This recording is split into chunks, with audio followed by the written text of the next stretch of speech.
Senator John Kennedy of the great state of Louisiana now. Chad, thank you for the report. And Senator, what does this weekend really entail? Maybe one or two sticking points that you think you can iron out. Patriots, buckle up. What you're about to hear will shake you to your core and remind you exactly why we needed Donald J. Trump in the White House and why the world has spiraled into chaos since weak leadership took over, while the left continues to sip their soy lattes and pretend that peace through appeasement works with radical regimes. Missiles are flying over the Middle East. Iran, the same terror-sponsoring regime we've warned about for years, is actively launching attacks against Israel. And yes, they've even struck Tel Aviv. Let that sink in. And what's the Biden administration doing?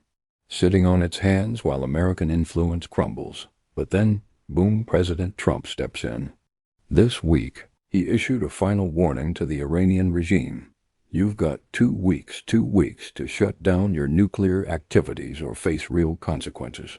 No more empty threats, no more leading from behind. This is leadership. This is strength. This is what peace through power looks like. So let's break this down. Let's expose the lies. And let's remind America why Trump's doctrine of boldness, not Biden's cowardice, is what keeps the world in check. Well, here's where I think we are, Harris. Look, I believe in teamwork. It gives you somebody to blame. But at some point, you've got to make a decision. Now, our quarterbacks are John Thune and Mike Crapo. They're both rock stars.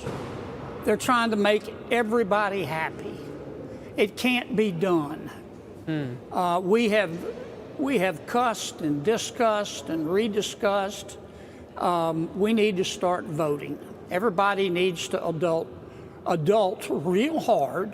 And the jackassery has to stop.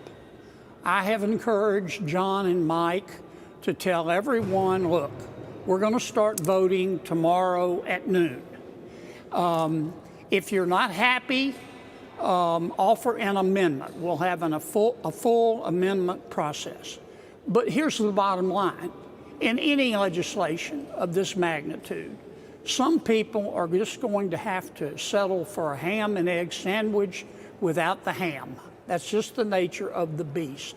And I think that if you put everybody to the test and say, look, this is why God made votes, it's time, vote, I think the bill will pass. All right, so you gave us key information about that vote tomorrow, and then if that doesn't pass in the Senate, then you'll go back and you'll make some amendments. This is something that I've been talking with Republican House members about, particularly Mike Lawler here in New York City, who wants a SALT deduction cap to be raised.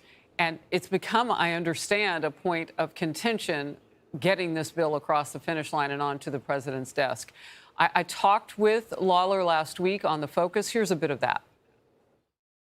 The $10,000 cap is not something that I can support, and I've been very clear from the moment that I ran for Congress that I would never support a tax bill that doesn't adequately lift the cap on SALT.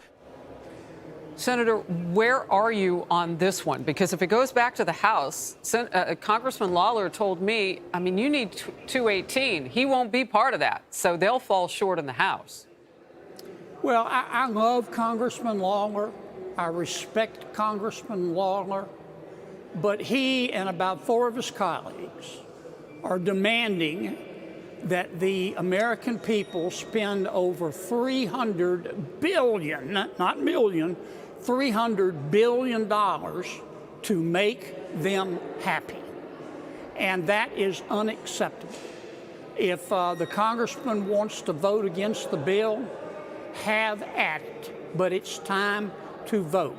I think I wouldn't make any changes to the SALT provisions.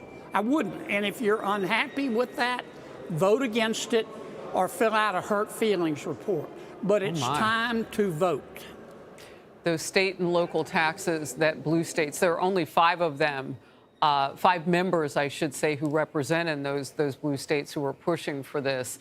And yeah, They want us to spend over $300 billion to make them happy. And they say they'll vote no if we don't. I say, let's don't do it. And if they want to vote for the largest tax increase in American history, they've got to do what they've got to do, but they better be prepared for the consequences. Well, you have a long weekend ahead of you, and the goal for Monday, we will be covering every second of it with that first vote you just told us about, noon tomorrow, noon on Saturday. No, Senator, I'm not saying that we definitely will. I'm saying I've asked John and Mike to set a deadline of noon tomorrow, and I hope they will take my advice. got it. Okay. Senator, and thank you for clearing that. Senator, I want to ask you about the U.S. Supreme Court decision. It's big. It just happened moments ago. The court ruled to limit the use of a nationwide injunction that temporarily blocked President Trump's executive order ending birthright citizenship. It sets the stage for more action on all of those nationwide injunctions against the president's agenda so far. So this is bigger implications than just that one topic of birthright citizenship. Your reaction to this?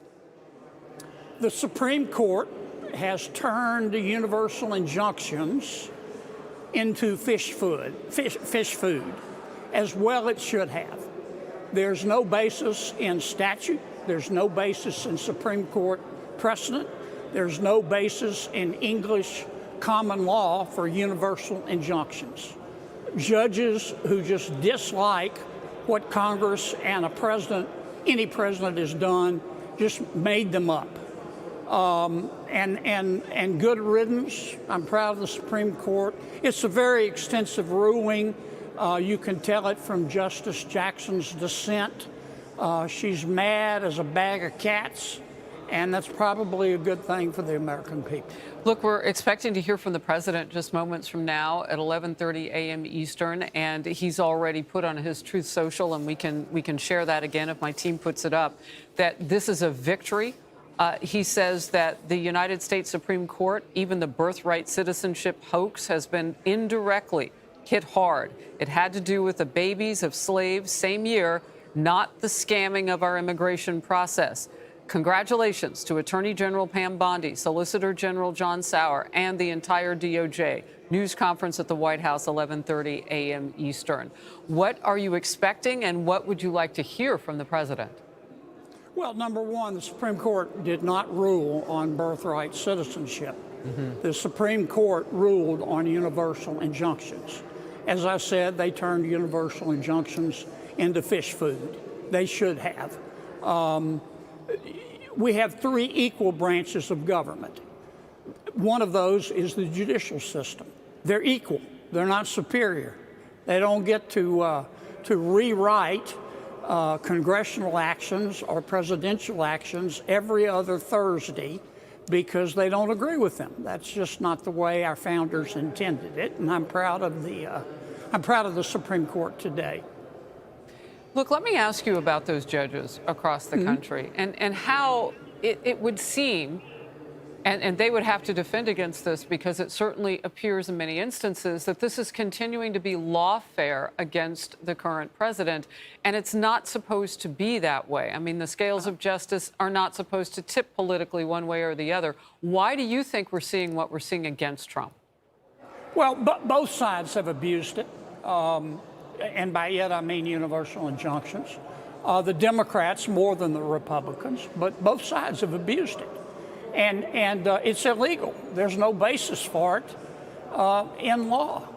And I've just been waiting for the Supreme Court to do this. I mean, anybody who knows a law book from an LL Bean catalog knows that federal judges just made up this concept of universal injunctions. There's no basis in statute, no basis in Supreme Court precedent. There's no basis in English common law. They just made it up because they don't agree with what a president or Congress has done. You know, if they disagree, I'm sorry. Fill out a hurt feelings report, buy a comfort rock. But they can't just say, I disagree and I'm putting the entire action by another branch of government on hold because I don't like it. And that's what they've been doing. And they're not the superior branch of government. They're an equal branch of government. They're also subverting the power and the will of the people, which is a complicated matter with a president who won the popular vote and all of the battleground states just last November. I mean, America made a decision, and I don't believe, and you sit on the Judiciary Committee, I don't believe that anyone has the right to take that apart. Well, look, Congress makes mistakes. Presidents make mistakes. There's nothing wrong with a federal judge saying, "I think you got this one wrong." But the federal judge can do that and render a judgment on the parties in his or her court. That federal judge can't do it for the entire nation. Right. And that's what they've been doing. They've been acting like politicians in robes, like many legislators. And the Constitution does not give them that power. Before I let you go, in terms of the president's agenda, his vision, I know we talked already about the big, beautiful bill, but there are things that he's trying to do right now to answer the call that was put out there by all of the illegal immigration that flowed unvetted, those aliens into this country, all during ex-President Biden's term. He's trying to do things not only to cull that, but also to set into place that you send the worst back first. Will this help that course? Yes. Yes. And look, in 100+ days, President Trump has secured the border. Now we're trying to figure out what criminals, what drug dealers, what human traffickers President Biden and my Democratic friends who believe in open borders let into our country, and we're trying to get them out. Now that takes more money. That's why we're going to pass this reconciliation bill. But I consider it one of the president's biggest accomplishments. The other thing that's coming down the pike, the president has sent us what's called a rescission package, Harris. Okay. $9.7 billion of spending porn that Congress has previously passed that he's asking us to throw out. We need to pass that. That includes money for public television. I don't hate public television. I just don't think the American taxpayer ought to subsidize any form of the media, not Fox, not CNN, not the New York Times, and not the Corporation for Public Broadcasting. I don't think that's how taxpayers want their dollars spent, and Congress needs to pass that too. The House already has. Now, the Senate has got to take it up next, and shame on us if we don't pass the president's request. That's a lot of money, $9.7 billion in, as you called it, spending porn. All those things that you say, yeah, we can cut on that, and that's also in the pipeline here. I appreciate so much your time. We're leading up with this breaking news, Senator, and it is always wonderful to have you in focus and get your perspective.